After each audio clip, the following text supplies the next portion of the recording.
Everybody, welcome back to another brand new Walmart video. I haven't done a Walmart video in a little while, and I found a recently stocked Walmart, and this is our first look at finding 2023 Topps Series 1 blasters on the shelves. There they are, all loaded up. I'm gonna grab 6 of these. Altogether, I'm gonna pick out a grand total of $200 worth of product. We gotta have a little discussion about the 2023 Topps retail blasters and look at these odds. I think you'll be a little shocked. We'll talk a bit about that. I'll rip open all $200 of the blasters that I picked up. Make sure you hit that subscribe button. Also, don't forget to hit that notification bell so you don't miss anything. Thank you very much for watching. Now let's go and see what we can find inside of these boxes. All right, everybody, we are back from Walmart, and it's time to rip open about $200 worth of retail, and this is all going to be for Tamara Carlson. So, Tamara, I hope that we can basically catch lightning in a bottle here with these blaster boxes. Let's talk a little bit about the blasters. It is not good news, folks. If you watched our Fat Pack video earlier, you saw the odds have been absolutely just destroyed with retail this year, which is, I mean, it's fine because now you have the option just to go buy a hobby box or a jumbo box. And I mean, I would if I were you, but I do understand the convenience of picking up a box of these if if you're out shopping. So let's first take a look at the odds. I got a couple of these boxes on my unopened shelf. Let's take a little walk down memory lane. Back in 2019 Series 1, the odds of finding a gold card, let's use the gold for example, which is a numbered card. It's one of the easiest numbered card to find, was 1 in every 13. That was that wasn't too bad. At the time, we're probably like, oh, they increased the print runs a little bit. I don't know what it was in 2017. I assume it was probably like 1 in single digits. So 1 in every 13. And then this came along, last year's box, and man, there was a lot of people up in arms when we saw the odds here. We're like, wow, they are really just blowing it out. 1 in 38. How much did they print of this? Apparently, it was around $1 million per card.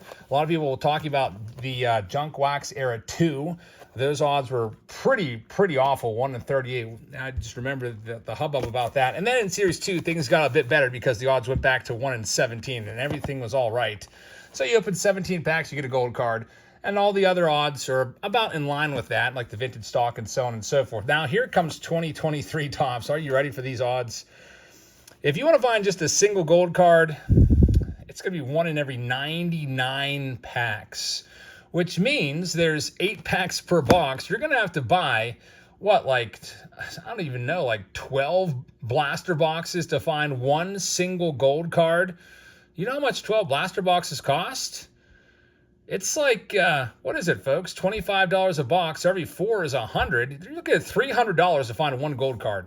That's awful. So there's all the odds. If you want to compare it to something like, say, Series 2 side by side, you can see, we'll just zoom out just a little bit. You can see that the odds are much tougher in retail than they even were last year in Series 2. I just found that very, very interesting. Basically, what I'd like to tell you is if you are looking for cards to maybe sell out of these boxes, well, don't do that. Because just if you're a collector and you like to put the set together, then by all means, buy some of these boxes when you're out there. And why did they do this, folks? Well, there's a couple of reasons why I can think of why they may have done this. First and foremost, maybe they want to sell more hobby boxes and jumbo boxes. Jumbo boxes have shot up. Hobby boxes are very strong. The autographs in the hobby boxes are way, way better. We're finding about 40 or 50% of the hobby boxes have autographs in them now, whereas in the past it was about 25% of hobby boxes. Another reason why I think they did this is there's been a lot of complaints about flippers grabbing all this stuff up and selling it for double. Remember all that flipping crap going on a couple years ago? Well, now that retail is really, really watered down for hits, there's not going to be much resale value on these whatsoever because everyone's going to be wanting hobby and jumbo boxes. So I don't think Topps did this to like really just hurt collectors. I think they may have done it to hurt flippers. I actually like it. I would tell you not to buy a blaster box if I were you, but I like the fact that that all the hits are now over in hobby and jumbo. But we'll see if we can find anything in here for Tamara. Good luck, Tamara. It's $200 worth of stuff here. $25 a box. I picked up 6 of the 2023 boxes. And then because I wanted to make sure that Tamara got a hit, I also picked up 2 Capstone boxes. It says exclusive to this and all value boxes. All right, so guaranteed to include one of 50 different team logo patch cards featuring some of the best MLB players from all 30 teams. Look for rare and limited parallel logo patch cards to chase. You can see those right there. And select players also feature a special autograph version, numbered to 10 or less. So I guess they probably saw people complaining about those odds. Wanted to give you a little note there that you can go after all of this stuff. There's the side of the box. Go ahead and show you all of that. And I really, really like the Heavy Lumber rare cards right there. I've pulled, I think, 4 of them now in the jumbo boxes mostly. But, okay, here we go. Blaster box time. Since we have a whole bunch of cards to rip open, we will be ripping these super rip style. We'll also have an auction tonight. I hope you can join us for that. It's going to be very, very interesting because we will be starting our March Madness series. How does that work? Well, it's a little bit crazy. I was sitting around one night and I came up with it and I was like, wow, this is kind of nuts. It's going to tie together box openings, auctions, and everything. And basically the premise is we're going to open boxes of cards like this, and then I'm going to auction all these cards off. And we're going to try to come out ahead. For example, if I paid $25 for this box, I would hope to get over $25 in my auction for these cards. I may only get 3. I don't know. But it'll be fun to see how many boxes out of the, let's say we do all 31 videos, one for each day of the month. There's Paul Goldschmidt. You're going to see a whole bunch of these Stars of MLB cards in here. But it'll be interesting at the end of the month if we do all 31 videos, if we do one per day, which is a possibility. How many of those videos end up in the green? Is it going to be like just 5 out of the 31? Is it going to be half of them? Typically, when you're buying boxes, I think the general consensus is that it's a losing proposition, and every now and then you hit it big. And this is the first look of the patches. So there's a Jose Abreu. Kind of looks like a City Connect patch right there. A commemorative team logo patch relic. Kind of reminds me of the City Connect, but pretty cool stuff right there. I like that better than the batting helmets for selfish reasons.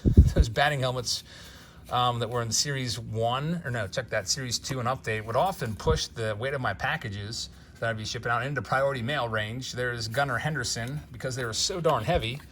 Gunnar Henderson's the top rookie card, so Tamara, you got that one. I'll put that one aside and sleeve that one up for you. And we'll see if we can find anything else. Man, are we even going to find one numbered card? That's the big question. We got 6 boxes. So there's a chance that we will not find a single numbered card. We did a fat pack video. I opened 13 fat packs, $100 worth of fat packs. Didn't find a single numbered card. Now we're opening, what, 6 times 25. So we've got, $150 worth of the blaster boxes. We'll see if we can get anything. There's a Jazz Chisholm. You saw Adley Rutschman, the #1 rookie card right there. So if I was auctioning this off in March Madness, I'd probably do the Rutschman all by himself, try to get max value for him instead of lotting him. And then maybe do the Gunner by himself, then maybe I'd lot up the rest. Sell all the base, probably do the Stars of MLB separately, and just hope that maybe we could get back almost 25. That first box probably would not have gotten back the $25, but it would have not been terrible. I mean, those patches, a lot of times you see those on eBay going for $5 to $10, depending on who it is, because people do like to put those sets together. And it's more cost effective. If you're getting close to the end of a set, it's much more cost effective to go and buy the cards you need than just go and willy-nilly buy a whole bunch of more blaster boxes trying to find those 2 cards. Better off just going and dropping $10 on a patch instead of dropping who knows how much on how many blasters until it takes you to find that card you're missing. All right, so Tamara, here's your next box. Let's see what we can find for you in blaster box number 2. Got O'Neal Cruz Future Stars card in there. Basically, I hate to say it, I don't want to, talk bad about this product. I do love 2023 Topps, but basically what you got here with these blaster boxes, these are just vending boxes now for the most part, for all intents and purposes. There's Adley Rutschman. There's still a chance to find those blue retails, and you could find a numbered card here and there, but for the most part, these are basically vending boxes. There's the hit. Adley Rutschman, very nice. So, hey, this might be one, if we were doing a March Madness video on it, this card alone could potentially fetch, I don't know, $20. I don't know what this one goes for. This box may be in the green. There's the J-Rod card right there. So a pretty good box right there, although you're not going to find any of the hits, more than likely. There's a Bo Bichette, nice one. Stars of MLB, got to get used to seeing those because you're going to see a whole lot of them. Michael Harris, the #2 overall rookie. in the set, or number 3, depending on who you talk to. I did a poll, and I think it was Rushman won. He had 58%. Actually, I think Gunnar Henderson came in second with 22%, and Michael Harris came in third at 20%. All 3 are great, and all 3 are on some people's number 1 spot in their rookie list. Could see how some people would put Harris as number 1 because of his age. A little younger than Adley Rutschman, had a 5.2 WAR, which is the same as Rutschman. It'd be very interesting to see how those 3 all pan out. Hopefully they don't have that sophomore slump. A lot of times these rookies will come up and have a great rookie year, and then I would say it happens more than you think. A lot of times they take a step back, and then the second year it's just kind of a sophomore slump where they don't really equal the numbers that they did in their rookie season. We saw that with Alec Boehm, and maybe you'll see it with Rutschman or Harris, but I hope not. I hope they continue to take strides forward. I'd love to see Harris and Gunnar Henderson have huge seasons, and it'd be really, really nice to see the Baltimore Orioles make the playoffs after so many years of losing and struggles. I mean, they did make the playoffs a couple times in the 2010s, but it's been a little bit of a rough go for them the past few years. So being near Pittsburgh, I can feel their pains because the Pirates have been playing at about a 100-loss clip for the last 3 years. And maybe this year's the year we break out of it and maybe only lose 90 games, which would be nice. And hopefully the Pirates can become a force within the next couple of years. They do have some nice young players on the way. Ke'Bryan Hayes is one of those players, but not really impressing me except for defensively. Can't really hit much worth a lick at the plate. Only 6 home runs last year and a pretty pathetic batting average, hovering in the 240s. Gunnar Henderson, and we've got our first foil card. Those aren't numbered. But foil card, I think it said those were, 1 in 10 or something like that, or maybe it was the Blues for 1 in 10. They put it real big on the side of the box. Rainbow foil, 1 in 10. Royal blue, 1 in 10. All right, so let's see what we can find in these next couple packs. We've got Jazz Chisholm. That's going to be the manufactured patch, not numbered. Wander Franco, the Stars of MLB. Notice that Wander Franco didn't get a gold cup this year. Got a Future Star logo. There's Bryce Harper. Wander Franco banged up a lot this past season. Now I got to think back. Did he have a gold cup in 2022? There's Adley Rutschman. He may have, now that I think about it. Adley Rutschman gets the gold cup. So that gold cup, a lot of people, when they're first getting into the hobby, you think that, oh, that's a rookie card. Well, in Adley Rutschman's case it is because it has a rookie card logo on it. But those gold cups go to the top rookie at each position. There's a blue. It's going to be an Aaron Judge blue. Nice card right there, but again, not numbered, so nothing too crazy about it.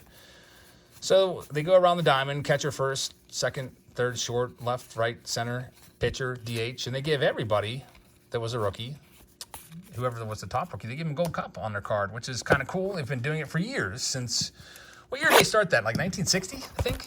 I'm trying to think of the first year I saw a gold cup card. I think it may have been 1960 tops. Remember those kind of like sideways landscape cards?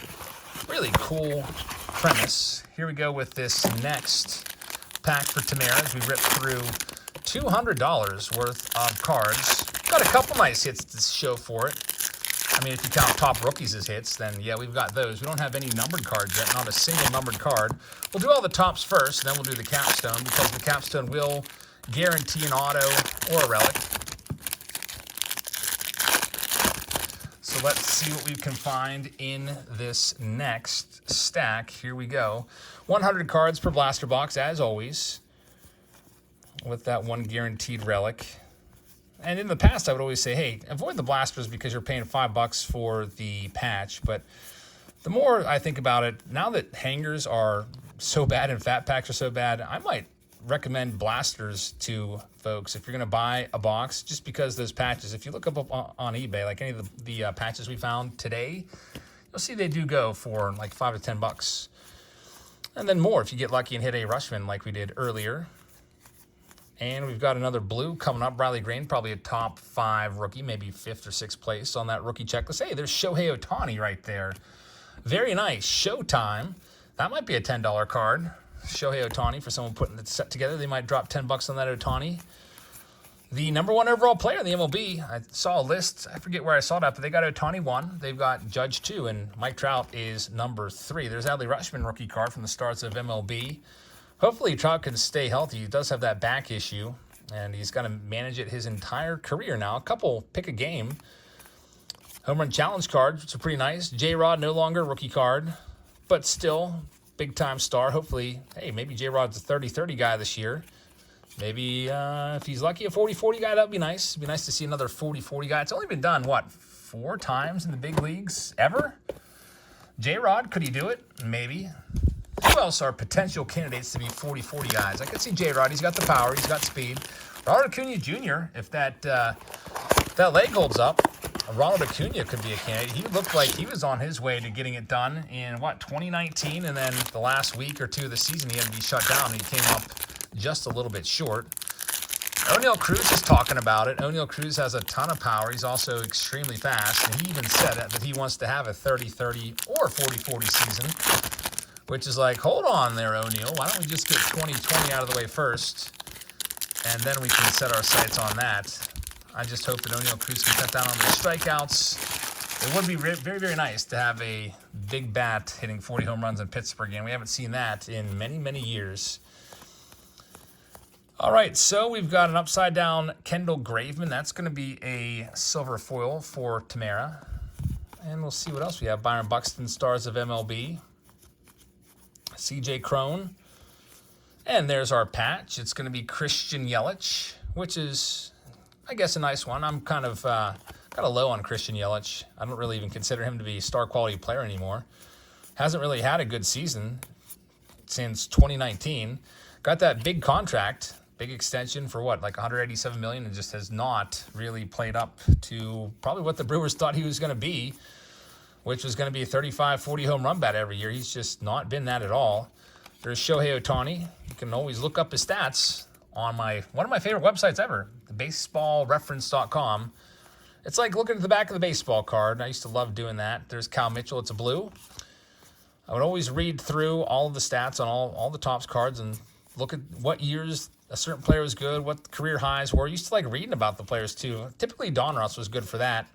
Could read about their figure out their middle names. How they were drafted was always a cool thing. How they were acquired, I used to like to read that. But now, I mean, it's still cool to have stats on the back of the cards, but I don't really find myself ever doing the research on the back of the baseball cards anymore. Typically, if I have a question about a player, if I'm wondering about a player, I'm just like, I'll just get on my phone and go to baseballreference.com and look them up. And there's a whole bunch of stats there. Everything you ever wanted to know, from defensive stats to salaries to Hall of Fame monitors. They got this really cool statistic where they can predict a player's Hall of Fame worthiness.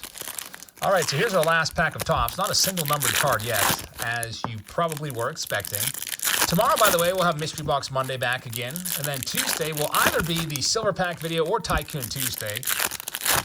And if we don't do the Silver Pack video on Tuesday, we'll likely get it done on Wednesday, opening 100 Silver Packs, which should be a good time. And also on Wednesday, we'll kick off March Madness. I'll open up our first box, and then I'll tell you what everything's sold for, and hopefully we come out in the positive on the green and not in the red. So I don't know, maybe we'll do triple threads first. I've got a 2020 box of triple threads. Maybe we'll hit one of the top rookies like a Yordan Alvarez rookie card, or who knows?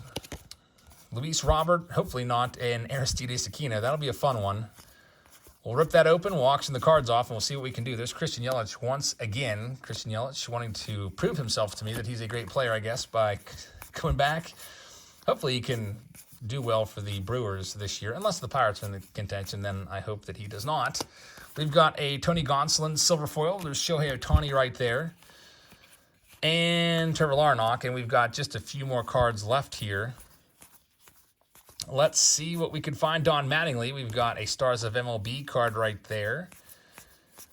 And we will wrap this portion of it up. We've got a nice Chrome Adley Rushman for Tamara.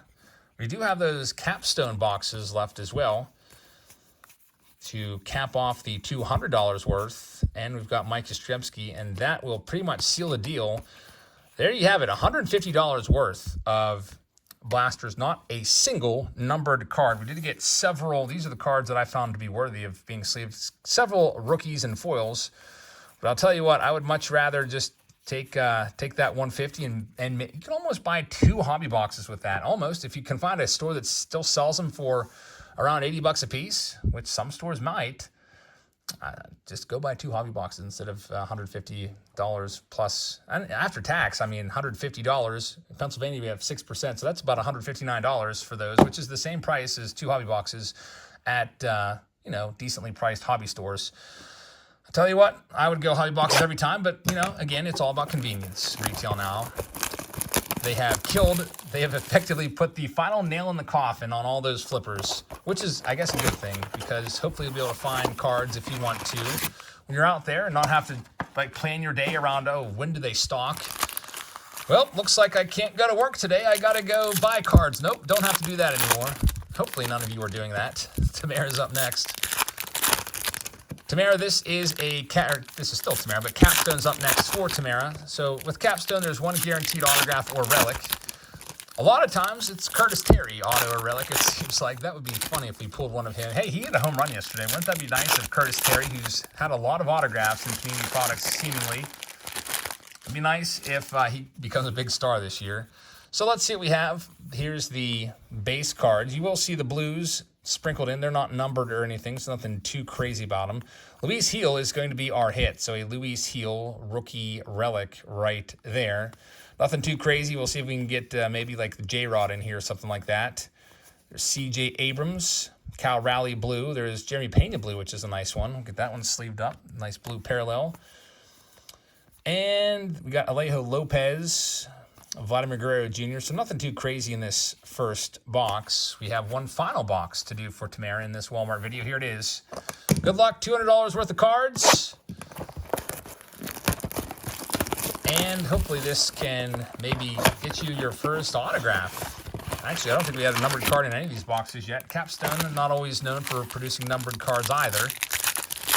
So away we go. Good luck, Tamara. Let's see what we can do here.